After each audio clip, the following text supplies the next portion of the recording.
Station, this is Houston. Are you ready for the event? Houston, this is Station. Are we ready for the event? Hello, Administrator Nelson. This is Mission Control Houston. Please call station for a voice check. Hey, Station. This is NASA headquarters. Bill Nelson and Pam Melroy here. How do you hear me? Senator Nelson and Pam, welcome back to the space station. I have you loud and clear. How do you hear me? Hey, we hear you great. Frank, you've made all kind of records up there, and you've had 6 months that you didn't expect. How are you feeling? Hey, sir. Yeah, you're absolutely right. It was unexpected. In some ways, it's been an incredible challenge, but in other ways, it's been an incredible blessing. And so, I count myself lucky and honored to be able to represent the agency and our country. And yeah, looking forward to getting to 365 finally. I think that'll be a really good milestone for our nation to achieve. So you've got the replacement crew that's about to come in a few days. Then you all will be going home. Will you get to see your family when you land in Kazakhstan, or will they be reuniting with you back in Houston? Yes, sir. Well, I'll get to see my CB family in Kazakhstan, but unfortunately, I won't get to see my wife and kids until I get back to Houston. But it'll be good to see some familiar faces in Kazakhstan for sure. Pam? Yeah, speaking of your wife and kids, they've been on my mind so much this last year. I can't even imagine. When you launched, you thought you were going to be up for about 6 months or less, and now it's extended. And I know they've been tremendously supportive of you. I just want to ask, I hope there's nothing critical that you planned on being home for that you've missed. How have you been able to support your family from space? Hey, Dan. Well, first of all, thank you so much for thinking of us. And yeah, there were some actual, this was a big year for us. We had our oldest finish off her plebe year at the Naval Academy, and then our our son headed off to West Point. And so, yeah, just big challenges as they apply for and start off their college and young adult careers. But at the same time, we felt some incredible love and support and just the prayers from our family and friends, our community. They just came around us and supported us. And honestly, seeing the support that my family was getting made it so much easier to be up here and focus on the mission because it just took that weight off my shoulders. And, it was also, like, as much as it was a challenge for me as a father to miss all those things, it was also a pretty proud moment to see Deb and the kids just thrive and overcome. I'm sure they miss me, but at the same time, we all took on the challenge together, and it was just really neat to see them just have a great attitude throughout the past year. Hey, Frank, tell everybody how you can communicate so frequently with your family. It's quite a contrast to the space shuttle. When we flew, and I flew way back, they wouldn't let us talk to our family. Now, our family could listen to the communications going on, but of course, we were only up a week, a short duration. You're up there for a long time. Tell about that communication. Yeah, the communication really is key. So when we first got up here, we had the voice over internet protocol telephone calls that we could pretty much make a phone call anytime we weren't working, and we had KU availability. And then a few months into our stay, we started developing a video conferencing capability, and then that became more and more robust and something we were able to enjoy. So really for this last half of the mission, at least a couple times a week, I was able to do a video conference with my family, which was huge because it just helps you stay so connected to obviously talk to them, but then to see them, I think just changes the whole paradigm, and it was really pretty special to be able to do that. That's great. I just have to ask, do they love seeing you floating in zero G? Do you do backflips to entertain them?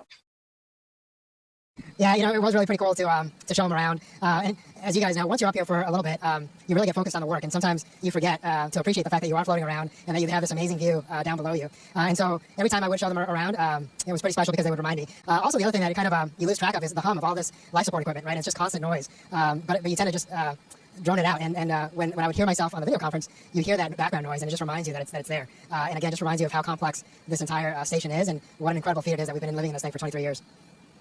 Tell us about some of that work. Tell us about the science that you're doing. Yeah, it's been really pretty special. We've been really busy this past year. Some of my favorite science, obviously, as a doctor, is the biological sciences. We've done some plant experiments, grew the first tomatoes in space. We've done some genetic studies on plants, which I'm really looking forward to seeing how that turns out, because it's looking at the adaptations that plants develop in space. Are they able to pass that on to subsequent generations? And so I think that'll be pretty cool science. We did the first 3D printing of human tissue up here in the biofabrication facility. And that was pretty cool to both run and see. And then the material science was also pretty special, doing some of the fiber optics development that we did up here, the electromagnetic levitation facility. Yeah, really, the combustion chamber. I've been the one thing that you do get to do as the more time you spend up here is you get to have hands-on on just about every part of the station. And so I count myself pretty blessed that almost every single experiment we've had up here I've been able to take a part in. That's absolutely amazing. I mean, when you think about all the different things that you just talked about and all the different things that are, the fiber optic is going to, have a potential transformation for commercial. But I think that the human part is very compelling, and it's great to have a doctor on board. But I do have one question for you. Did you eat the tomato?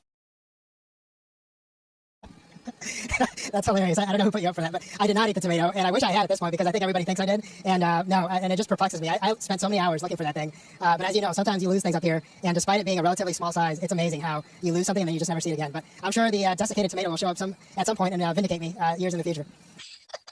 Hey, Frank, tell our audience about how it ended up that you had an unexpected 6 months more. I'm so sorry. Can you repeat that question, please?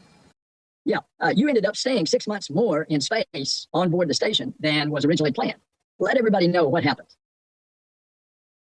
Sure. Unfortunately, our Soyuz spacecraft developed a leak. We think through a micrometeorite strike in the coolant system, and unfortunately, the spacecraft was essentially intact, but we weren't really sure whether we as a crew would be safe in our return. And obviously, that's a critical component, not just to our safety, but also, and perhaps more importantly, to the computer systems that manage our reentry. And so because of that, both NASA and Roscosmos came together. And again, as much as it was a challenge to stay an extra 6 months, I'm so grateful that the agency was able to say, hey, you know what, the safe thing to do would be to fly up a new spacecraft and have them wait and ensure a more safe return. And so, again, I count it as an incredible blessing that we have the capability to do that and that all parties involved were willing to do that. And so, because they flew up the new spacecraft, we had to essentially backfill the mission that crew would have been filling, because they had to fly that spacecraft up empty, because we all have to have a safety vessel, essentially, to be able to go home in case of an emergency. And so they couldn't fly up both a replacement crew and our ability to have that safety ship. And so, again, it's been a challenge, but I am looking forward to a return in a more safe and more secure spacecraft here in a couple weeks.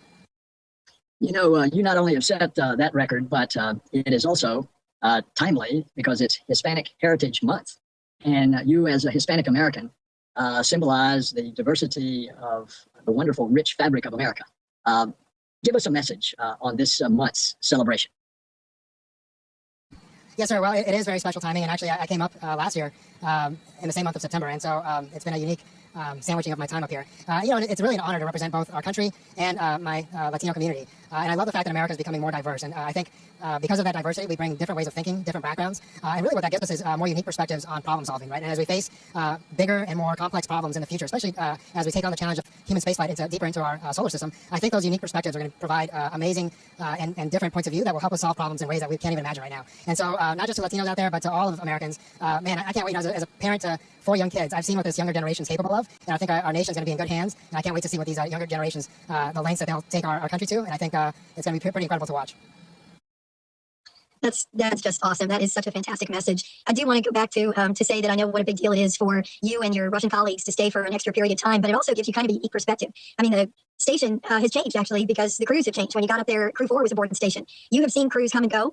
You have welcomed them and joined with them, and then you've had to say farewell. And now it's your turn coming up. How is that different, and how is that making you feel? Yeah, Pam, thanks so much for that question, because, one of the biggest, really my favorite part of being up here, and I think the most special part to me, is the fact that I've been able to fly with, by the time Laurel's crew gets here, it'll have been 28 other people that I've spent time in space with, which, if I do the math right, that's almost 5% of the humans that have ever been to space, which is pretty incredible. My NASA crewmates have been just absolutely outstanding. I've been able to fly with almost half of my classmates, which, as you know, flying with a classmate just has a pretty unique feel to it and pretty special. And so, honestly, I couldn't have imagined that I would get to fly with half of my class. And then the international partners, starting with Samantha, an Italian astronaut, and then Koichi and Soichi, both Japanese astronauts, Sultan, an Emirati astronaut, and then Axiom brought up Ali and Ray, who were Arab astronauts. And so just having that diversity up here was just such a unique feeling. And of course, Sergey and Dmitry and their families, they're the only other people that really understand what this challenge was like. And so we'll have that brotherhood and that bond for the rest of our lives. So again, it's just been an incredible experience. And all of that, the crew has been incredible. But then we've also been able to see and feel the incredible support that the ground team provides. I've been able to work with some just absolutely outstanding flight directors. The flight control teams have been outstanding, and the support staff that just make sure that we have everything we and our families need to function at a high level up here. So just that whole experience of the NASA team and the international partner teams have been the most unique and the most special experience for me. Frank, how many hours a day do you work out physical training in order to keep your body functioning in that very unique microgravity environment? Yes, sir. They schedule us for about 2 hours a day. About an hour and 15 of that is on the A-rate machine, which is the resistance machine, essentially what we would consider weightlifting down on Earth. And that's because obviously our bone density is one of the things that we most quickly lose up here, and that's because we're not standing, we're not walking, and that provides a lot of the impact that our bones need to maintain their health. And so that resistance training provides some of that resistance to our bones and keeps them strong. And then we also have cardiovascular workouts for about 30 to 45 minutes a day. And we can do that on either the stationary bike or on the treadmill. And so the combination of those things, I think, keep us pretty healthy. Honestly, I try to be pretty diligent about that because I want to be as functional as possible when I get back. I'm actually pretty excited. Again, as a doctor, I'm really excited to see how my body does when I return. I feel like I've stayed at a pretty high level up here. So it'll be interesting to see what those first couple of days feel like when I'm back on Earth. Wow, Frank, you've had so many experiences in your life, at the back at the academy, you were on the jump team, then you were a helicopter pilot, you went through medical school, and then, of course, astronaut training, and are now on orbit. So you've had all these amazing experiences. Maybe you can share what has been the most difficult part and also your favorite part of the mission.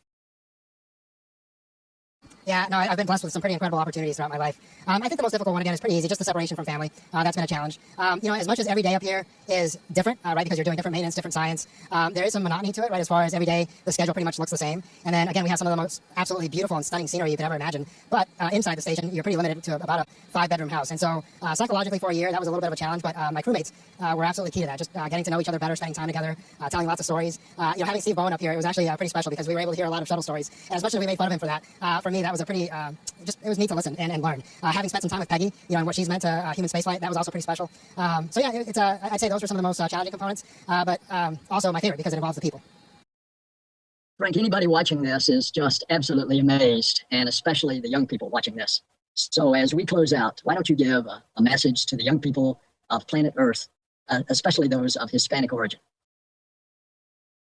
Yes, sir. Well, thanks again for that opportunity. And again, it's an honor to represent our nation, to represent NASA, and the various communities that we represent up here. And I would just say, keep working hard, have big dreams, but start acting on those dreams as soon as you can. Really, the hard work and the dedication are the key components to making those dreams come true. And as much as possible, be kind to others and surround yourselves with good team and good teammates, because ultimately, there's very few things in life that we accomplish individually, and almost everything big that we accomplish as humanity requires incredible teamwork. And so try to surround yourself with good people and go out there and do great things.